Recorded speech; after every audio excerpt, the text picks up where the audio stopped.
जय माता दी। सप्तम स्कंध। अतः पंचदशो अध्याय। प्रतिज्ञा पूर्ण न करने से वरुण का क्रुद्ध होना और राजा हरिश्चंद्र को जलोदर ग्रस्त होने का शाप देना। व्यास जी बोले, राजा जन्मेजय राजा हरिश्चंद्र के घर में पुत्र का जन्मोत्सव मनाया जा रहा था। उसी समय सुंदर ब्राह्मण का वेश धारण करके वरुण देव वहां आ पहुँचे। आपका कल्याण हो, ऐसा कहकर उन्होंने राजा हरिश्चंद्र से कहा, हे राजन, मैं वरुण देव हूँ, मेरी बात सुनिए। हे नृप, आपको पुत्र हो गया है, इसलिए अब इसके द्वारा मेरा यज्ञ कीजिए। हे राजन, मेरे वरदान से अब आपकी संतानहीनता का दोष समाप्त हो चुका है, अतः आपने जो बात पहले कही है उसे सत्य कीजिए। वरुण देव की बात सुनकर राजा चिंतित हो उठे कि कमल के समान मुख वाले इस नवजात पुत्र का वध कैसे करूं, अर्थात इसे बलि पशु बनाकर यज्ञ कैसे करूं। किंतु स्वयं लोकपाल तथा पराक्रमी वरुण देव विप्रवेश में आए हुए हैं। अपने कल्याण की इच्छा रखने वाले व्यक्ति को देवताओं का अनादर कभी नहीं करना चाहिए। साथ ही पुत्र स्नेह को दूर करना भी तो प्राणियों के लिए सर्वदा। अतः अब मैं कौन सा उपाय करूं जिससे मुझे संतान जनित सुख प्राप्त हो। तब धैर्य धारण करके राजा हरिश्चंद्र ने वरुण देव को प्रणाम कर उनकी पूजा की और वे विनम्रता पूर्वक मधुर तथा युक्ति युक्त वचन कहने लगे। राजा बोले, हे देवदेव, मैं आपकी आज्ञा का पालन करूंगा। हे करुणा निधान, मैं वेदोक्त विधि विधान से प्रचुर दक्षिणा वाला यज्ञ करूंगा, किंतु अभी यज्ञ न करने का कारण यह है कि पुत्र उत्पन्न होने के 10 दिन बाद पिता शुद्ध होकर कर्मानुष्ठान के योग होता है और 1 महीने में माता शुद्ध होती है। अतः जब तक पति पत्नी दोनों शुद्ध नहीं हो जाते तब तक यज्ञ कैसे होगा। वरुण देव, आप तो सर्वज्ञ हैं और सनातन धर्म को भली भांति जानते हैं। हे वारिश, आप मुझ पर दया कीजिए। हे परमेश्वर, मुझे क्षमा कीजिए। व्यास जी बोले, हे राजन, राजा हरिश्चंद्र के यह कहने पर वरुण देव ने उनसे कहा, हे पृथ्वीपते, आपका कल्याण हो। अब मैं जा रहा हूँ और आप अपने कार्य संपन्न करके नृपश्रेष्ठ, अब मैं 1 मास के अंत में आऊँगा। तब आप अपने पुत्र का जात कर्म नामकरण आदि संस्कार करने के पश्चात ही भली भांति मेरा यज्ञ कीजिएगा। जलाधिपति वरुण देव मधुर वाणी में राजा हरिश्चंद्र से ऐसा कहकर जब चले गए तो वे अत्यंत प्रसन्न हुए। वरुण देव के चले जाने पर राजा ने वेदज्ञ ब्राह्मणों को घट जैसे बड़े बड़े थन वाली तथा स्वर्णाभूषणों से अलंकृत करोड़ों गायों और तिल के पर्वतों का दान किया। अपने पुत्र का मुख देखकर राजा हरिश्चंद्र परम आनंदित हुए और उन्होंने विधि पूर्वक उसका नाम रोहित रखा। तत्पश्चात 1 मास बीतने पर वरुण देव ब्राह्मण का वेश धारण कर शीघ्र यज्ञ करो, ऐसा बार बार कहते हुए पुनः राजा के घर आए। वरुण देव को देखकर राजा हरिश्चंद्र शोक सागर में डूबे। वरुण देव को देखकर राजा हरिश्चंद्र शोक सागर में डूब गए। उन्हें प्रणाम तथा उनका अतिथि सत्कार करके राजा ने दोनों हाथ जोड़कर कहा, हे देव, मैं कितना भाग्यशाली हूँ कि आप मेरे यहाँ पधारे हुए हैं। हे प्रभु, आपने आज मेरे भवन को पवित्र कर दिया है। हे वारिश, मैं विधि पूर्वक आपका अभिलषित यज्ञ अवश्य करूँगा। वेद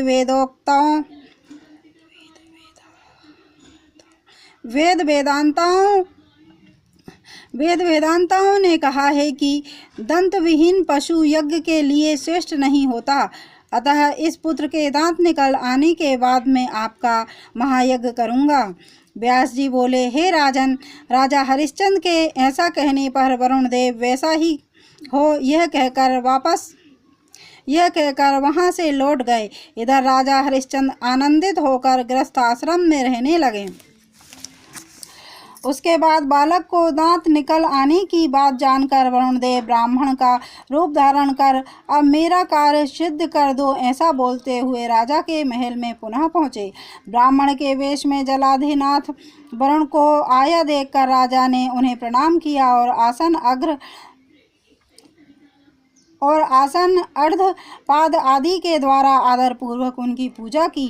तदंतर राजा ने उनकी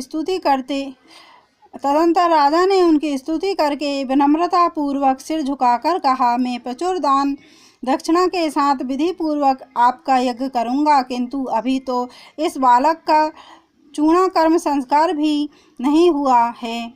मैंने वृद्धजनों के मुख से सुना है कि गर्भकालीन केश वाला बालक यज्ञ के लिए पशु बनाने के योग्य नहीं माना गया है। हे जलेश्वर, आप सनातन विधि को जानते ही हैं, अतः चूड़ाकरण तक की अवधि के लिए मुझे क्षमा कीजिए। मैं इस बालक के मुंडन संस्कार के पश्चात आपका यज्ञ अवश्य करूंगा। तब राजा का यह वचन सुनकर वरुण देव ने उनसे कहा, हे राजन, आप बार बार यही कहते हुए मुझे धोखा दे रहे हैं।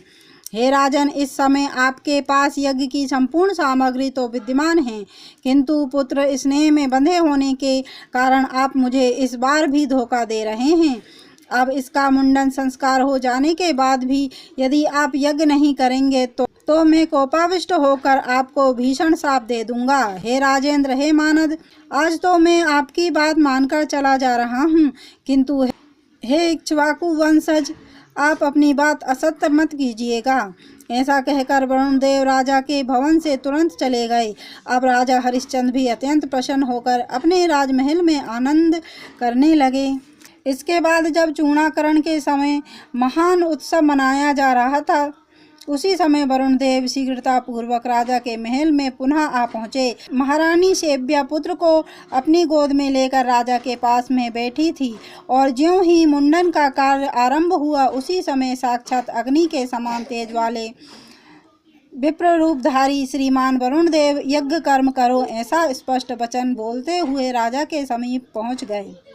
उन्हें देखकर राजा हरिश्चंद्र बहुत व्याकुल हो गए।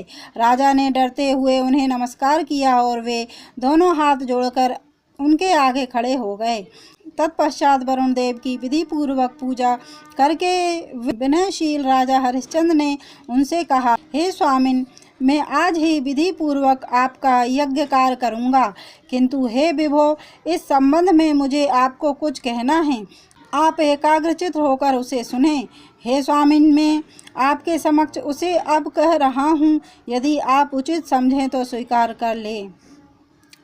ब्राह्मण, क्षत्रिय और वैश्य ये तीनों वर्ण संस्कार संपन्न हो जाने के बाद ही द्विजाति कहलाते हैं, अन्यथा ये शूद्र रहते हैं, ऐसा वेद वेदांताओं ने कहा है। इसलिए मेरा यह पुत्र अभी शूद्र के समान है। कोई बालक उपनयन संस्कार से संपन्न हो जाने के पश्चात ही यज्ञ क्रिया के योग्य होता है, ऐसा निर्णय वेदों में उल्लेखित है। क्षत्रियों का उपनयन संस्कार 11वें वर्ष, ब्राह्मणों का 8वें वर्ष और वैश्यों का 12वें वर्ष में हो जाना बताया गया है। हे देवेश, यदि आप मुझ दीन सेवक पर दया करें तो मैं आपको उपनयन संस्कार करने के पश्चात इसे यज्ञ पशु बनाकर आपका श्रेष्ठ यज्ञ करूंगा। सभी शास्त्रों के विधान तथा धर्म के ज्ञाता है विभो, आप लोकपाल है। यदि आप मेरी बात सत्य मानते हो तो अपने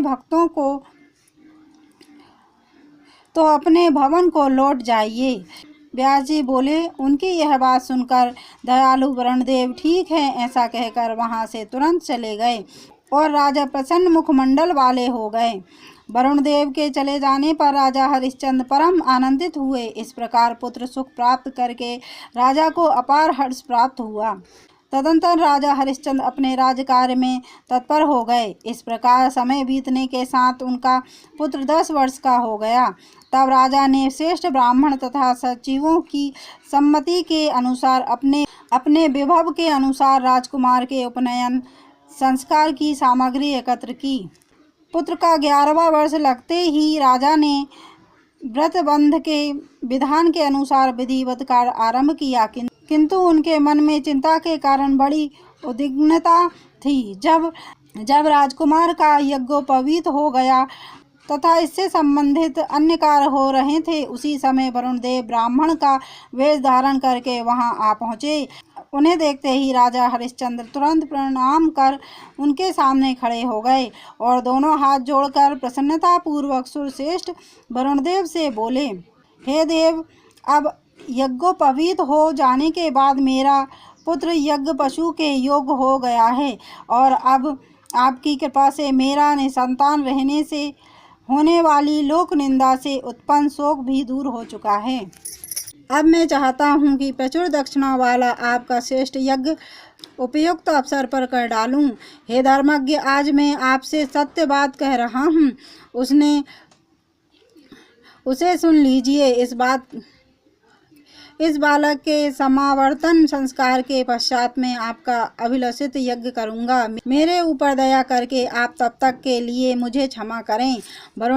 वरुण बोले, हे राजन, हे महामते, अत्यधिक पुत्र प्रेम में बंधे होने के कारण आप बार बार कोई ना कोई युक्ति संगत बुद्धि का प्रयोग करके मुझे धोखा देते चले आ रहे हैं।